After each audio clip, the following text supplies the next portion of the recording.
नमस्कार. मी भाऊ तोरसेकर. तुम्ही बघत आहात प्रतिपक्ष. मित्रांनो, सुरुवात करण्यापूर्वी एक गोष्टीची कबुली देतो की माझं विश्लेषण करताना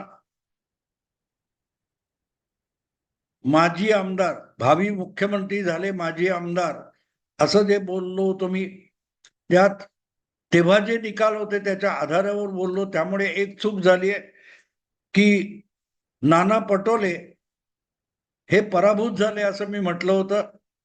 पण नंतर निकाल आले, त्याच्यात स्पष्ट म्हणजे फायनल निकाल आले, त्याच्यात नाना पटोले विजयी झाल्याचं आलंय. त्यामुळे त्यांच्याविषयी माझ्याकडून जे घाईगर्दीत चुकीचं बोललं गेलं त्याबद्दल मी क्षमा याचना करतो आणि आजच्या विषयाकडे वळतो. कारण आता निकाल स्पष्टपणे समोर आलेले आहेत आणि या निकालातून जी काही चर्चा वगैरे चालू आहे, या चर्चेच्या अनुषंगाने मी तुम्हाला सुरुवातीला सांगितलं की मी वेगवेगळे पैलू मांडणार आहे. किंबहुना खरं सांगायचं तर 20 नोव्हेंबरला मतदान झाल्यानंतर जे काय माझ्या लक्षात आलेलं होतं, मला जाणवलेलं होतं, माझ्या अभ्यासातून मला दिसत होतं, याच्यावर मी 20 नोव्हेंबरच्या मतदानानंतर 21 आणि 22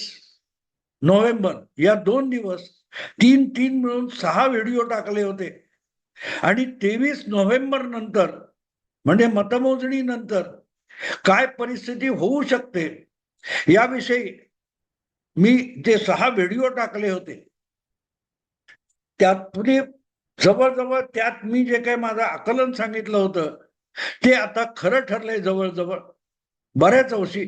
तेव्हा अनेकांना असं वाटेल की मी आता निकाल लागल्यानंतर बोलतोय, जसं एकूण सगळ्या लोकांचं म्हणजे सगळे विश्लेषक, पत्रकार, संपादक ज्या प्रकारचं पांडित्य सांगतायत त्यांना या निवडणुकीचा अंदाज नव्हता आणि मला होता असं मी म्हणणार नाही. पण जे समोर दिसत असतं ते अनेकदा आपण बघायला तयार नसतो आणि त्यामुळे आपण चुकीची निरीक्षणं नोंदवून ठेवतो आणि जेव्हा वास्तव समोर येतं ते वास्तव समोर आल्यानंतर आपल्याला तो चमत्कार वाटतो, पण तो चमत्कार नसतो, ती वस्तुस्थिती असते. मी नेहमी एक गोष्ट कथा म्हणून सांगतो की आपल्यासारखी सामान्य माणसं असतात, ती एखाद्या ठिकाणी मोठाच्या मोठा दगड शिळा बघतात.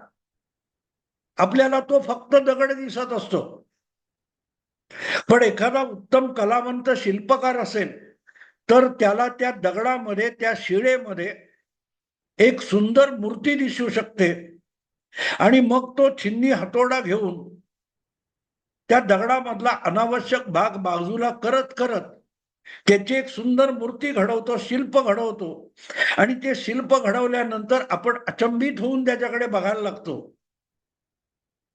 पण ते शिल्प त्याला पहिल्यापासून दिसलेलं असतं, ज्याला आपण दगड किंवा शिळा समजत असतो. तो दगड नसतो, त्याच्या लेखी ते शिल्प असतं किंवा ती मूर्ती असते, ती प्रकट तो करून दाखवतो आणि आपल्याला तो चमत्कार किंवा कौतुक वाटतं त्याचं. निवडणुका वगैरे गोष्टी आहेत, राजकारणातल्या घडामोडी आहेत, यांच्याकडे मी असाच डोळसपणे बघायचा प्रयत्न करतो की याच्यातून काही सापडतं का आणि तो प्रयत्न प्रामाणिक असेल तर तुमचा अंदाज, तुम्ही व्यक्त केलेलं भाकीत हे खरं ठरत असतं आणि ते खरं ठरण्याला पर्याय पण नसतो. आणि म्हणूनच 21 आणि 22 नोव्हेंबरला, 23 नोव्हेंबरच्या मतमोजणीनंतर काय घडू शकेल यासाठीच मी 23 नोव्हेंबरची गोष्ट म्हणून 6 व्हिडिओ बनवले होते. आज सुद्धा तुम्ही तिथे जाऊन बघू शकता, ते ऐकू शकता.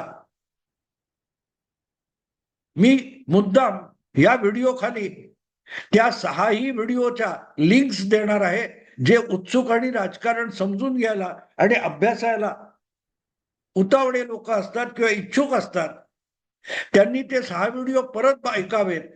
मग तुम्हाला लक्षात येईल की राजकारणाकडे किती डोळसपणे बघितलं पाहिजे. आणि म्हणून कधी कधी आपण चुकतो, घाई गर्दीत होतो, मी पण माणूस आहे, चुकणार. ते कबूल करणं हा कमीपणा नसतो. तसाच जे डोळसपणे आपल्याला दिसले ते प्रामाणिकपणे सांगण्याची हिंमत पण असली पाहिजे. त्याच्याकडे कानाडोळा करून आपल्या मनात जे आहे तेच घडणार किंवा घडतंय अशी वर्णनं केली की मग चमत्काराची करिश्मा असली भाषा वापरायला लागते. काल परवा विधानसभेचं जी निवडणूक संपली, मतमोजणी झाली, निकाल आले, तो म्हणूनच मला चमत्कार वाटत नाही, कारण हे होऊ घातलेलं मी बघितलेलं होतं आणि मी सांगितलेलं होतं. पण जे घडून आलंय आता, ते घडून गेल्यानंतर डोळसपणे बघून त्याचा अभ्यास केला पाहिजे. आणि तो डोळसपणे अभ्यास करताना मला एक गोष्ट आठवते की या निकालानंतर जी काय मतमोजणी होईल आणि निकाल समोर येईल त्यानंतर उद्धव ठाकरे यांच्या नेतृत्वाखालच्या उबाठा शिवसेनेचं भवितव्य काय असेल असा एक व्हिडिओ मी केला होता. पण त्याखेरीज लोकसभेतल्या निवडणुकीच्या निकालानंतर उद्धव ठाकरे जितके मुस्लिम मतदारांवर अवलंबून राहतील तेवढी त्यांची अधिक अधोगती होईल आणि त्यांचा पक्ष किंवा त्यांची संघटना याचा ऱ्हास होण्याला पर्याय नाही असं सुद्धा मी सातत्याने सांगत होतो. आणि आता ती परिस्थिती आलेली आहे, कारण एकूण महाविकास आघाडीच वाटोळं झालेलं आहे.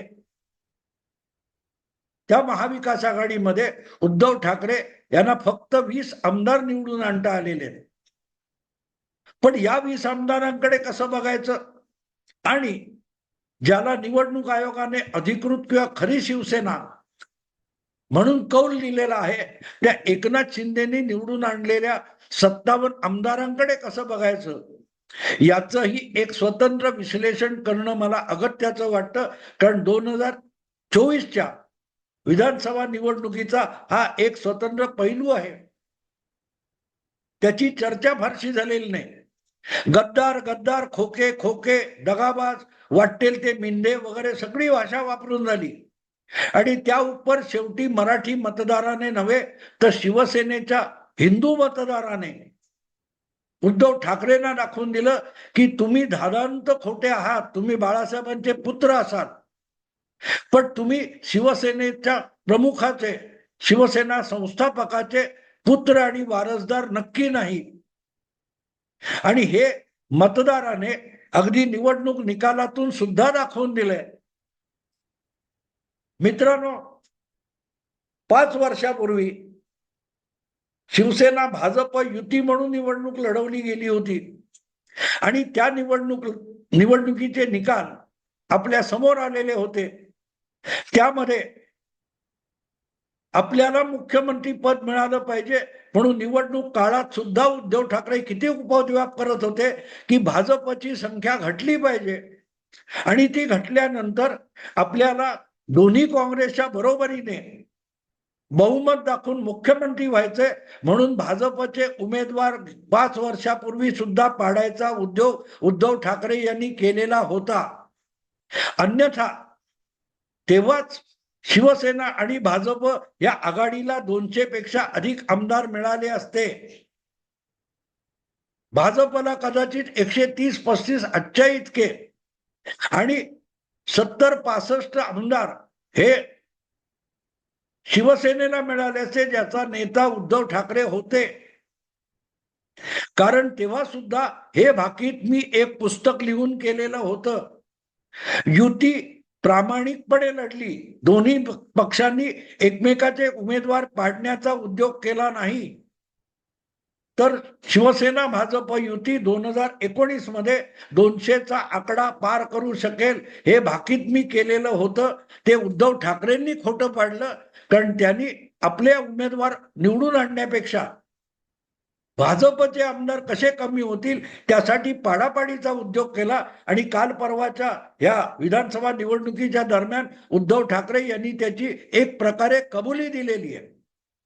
जागा वाटपामध्ये महाविकास आघाडीच्या जागा वाटपामध्ये महाविकास आघाडीने उद्धव ठाकरे यांना मुख्यमंत्री पदाचा उमेदवार म्हणून जाहीर करावं यासाठी उद्धव ठाकरे पार दिल्लीला जाऊन सोनिया गांधींना सुद्धा भेटून आले होते. पण शरद पवार आणि सोनिया गांधी यांनी उद्धव ठाकरेंना उमेदवार करायचं नाकारलं. त्यावर भाष्य करताना नाना पटोले आणि शरद पवार यांच्या उपस्थितीत शरद पवारांनी सांगितलं होतं की निकालानंतर ज्याचे आमदार जास्त, हीच गोष्ट शिवसेना भाजप युतीमध्ये होती आणि त्यामुळेच निवडणूक लढताना दुसऱ्याचे आमदार कमी करण्यासाठी एकमेकांचे पाडापाडी करण्याचं राजकारण चालायचं. अशी कबुली कधी भाजपवाल्या कोणी दिली नाही. कदाचित करतच भाजपवाले असतील, पण त्यांनी कधी असं सांगितलं नाही की युतीमध्ये असताना दुसऱ्याचे मित्रपक्षाचे आमदार कमी करण्यासाठी आम्ही पाडापाडीचं राजकारण करतो, असं भाजपवाल्यांनी कधी सांगितलं नाही. पण महाविकास आघाडी आपल्याला मुख्यमंत्री पदाचा उमेदवार म्हणून जाहीर करत नाही.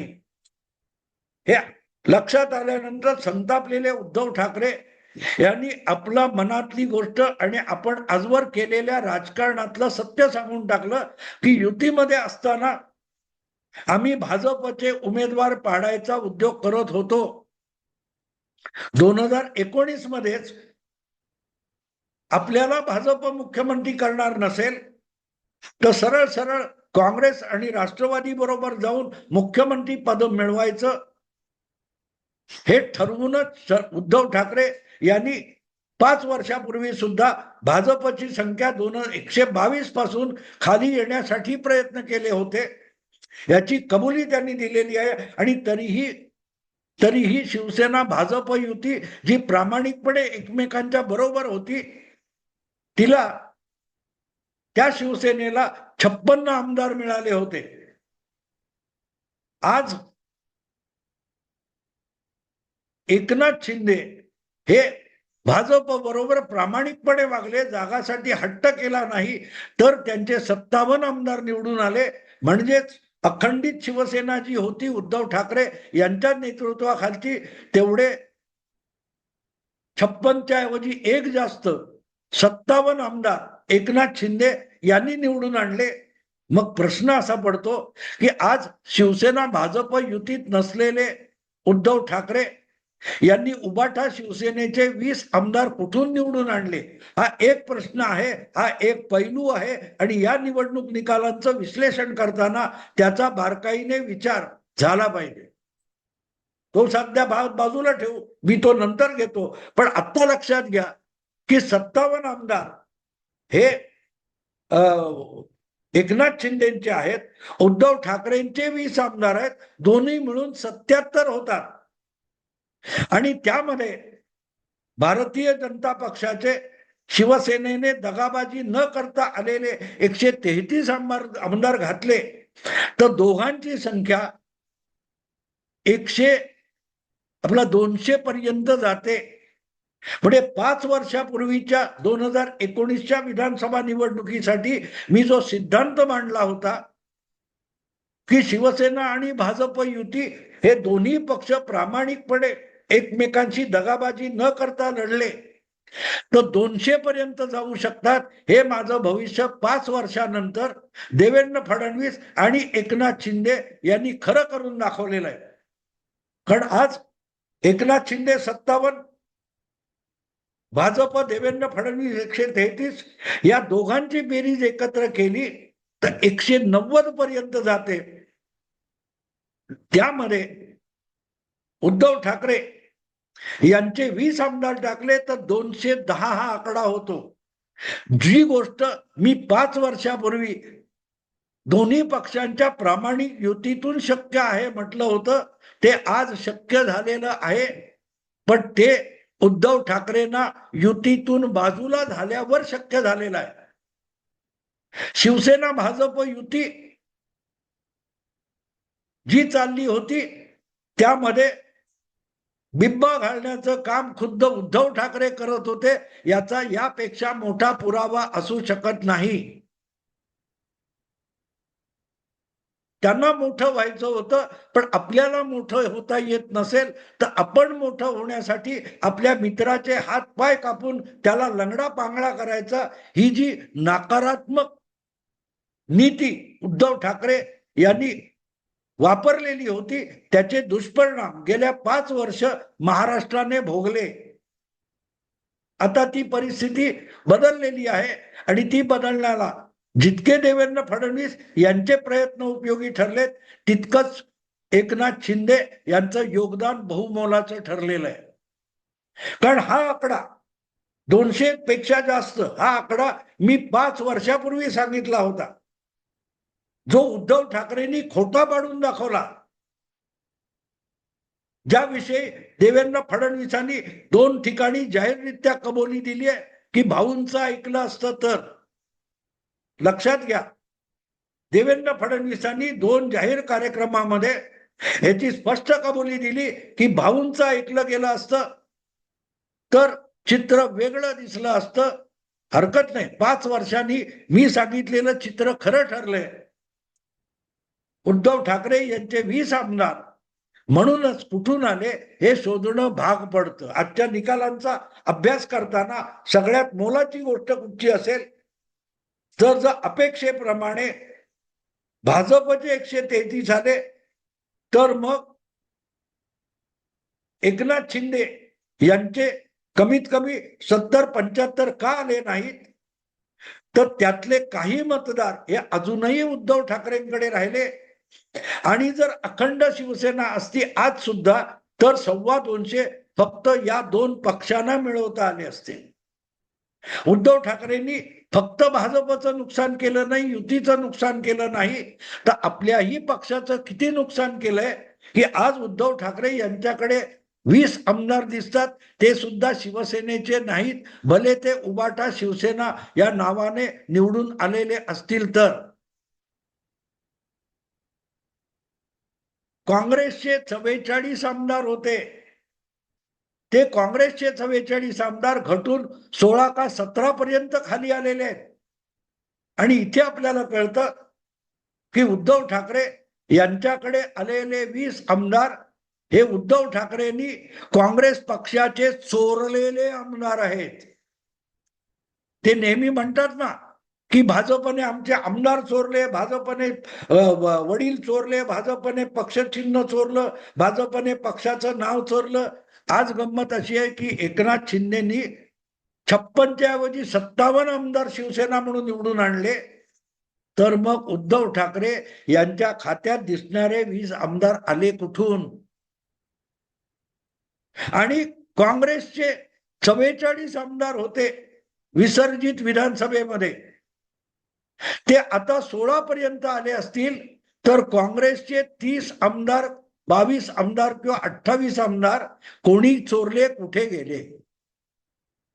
आपण असं समजू शकतो की काँग्रेसचे घटलेत, शरद पवारांचे घटलेत, इतरांचे कोणाचे घटलेत, भाजपचे जवळजवळ 17-18 आमदार वाढलेले आहेत, सॉरी 25 आमदार वाढलेले आहेत. प्रश्न असा आहे की उद्धव ठाकरेंचे 20 आमदार आले कुठून? तर ते 20 आमदार हे उद्धव ठाकरेंनी जिंकलेले नाहीत, काँग्रेसने त्यांना उधार दिलेले आमदार आहेत. उद्धव ठाकरे महाविकास आघाडीत नसते तरीही काँग्रेसला 16च्या ऐवजी कमीत कमी 26 ते 36 आमदार मिळाले असते. म्हणजे त्यांना मिळू शकणाऱ्या 36 आमदारांपैकी 20 आमदार उद्धव ठाकरेंनी पळवले. शरद पवारांच्या बाबतीत असं आपण बोलू शकत नाही, कारण शरद पवारांचे 56 आमदार होते. आज शरद पवारांकडे 10-12 आमदार आहेत, अजितदादांकडे 40-41 आहेत, त्यांची बेरीज साधारण 50च्या पुढे 54 पर्यंत जाते. पण शिवसेनेचं काय? शिवसेना आणि काँग्रेस एकत्र केली तर संख्याबळ 36 पर्यंत जातं, म्हणजे काँग्रेसची होती त्याच्यापेक्षाही 8 संख्या कमी आहे. 20 अधिक 16 36 होतात, पण 16 काँग्रेसला आणि 20 उद्धव ठाकरेंना. उद्धव ठाकरेंना काँग्रेसच्या पाठिंब्याचा फायदा मिळाला आणि त्यांचे 20 आमदार निवडून आले. स्वबळावर तर एकही आला नसता, पण काँग्रेसच्या बळावर आले. आणि म्हणून मग त्याला असं म्हणता येईल की उद्धव ठाकरे यांच्या खात्यात दिसणारे 20 आमदार त्यांनी कोणाकडून चोरले, तर ते काँग्रेसकडून चोरले म्हणता येईल. कारण शरद पवारांचे आमदार 40 आदित्य ठाकरे घेऊन गेले होते आणि तेवढे आमदार सॉरी शरद पवारांचे 54 आमदार होते, त्यातले 40-42 आमदार अजितदादा घेऊन गेले होते. अजितदादांनी 41 आमदार निवडून आणले असतील तर त्यांचे जागेवर आहेत आणि शरद पवारांचे 10 ठेवले तर आकडा 51-52 पर्यंत जातो. ठीक आहे, 2 आमदार कमी झाले, पण राष्ट्रवादीची बेरीज बरोबर आहे. पण उद्धव आणि एकनाथ यांची बेरीज वाढत असेल तर मग उद्धव ठाकरे यांच्याकडे उरलेले कुठे होते आमदार? त्यांच्याकडे जे 14 आमदार काय 12 आमदार उरले होते त्याचे 20 झाले, तर ते 20ही त्यांचे खरे नाहीत, कारण एकनाथ शिंदेनी सगळे 56 अधिक एक आणलेलं आहे.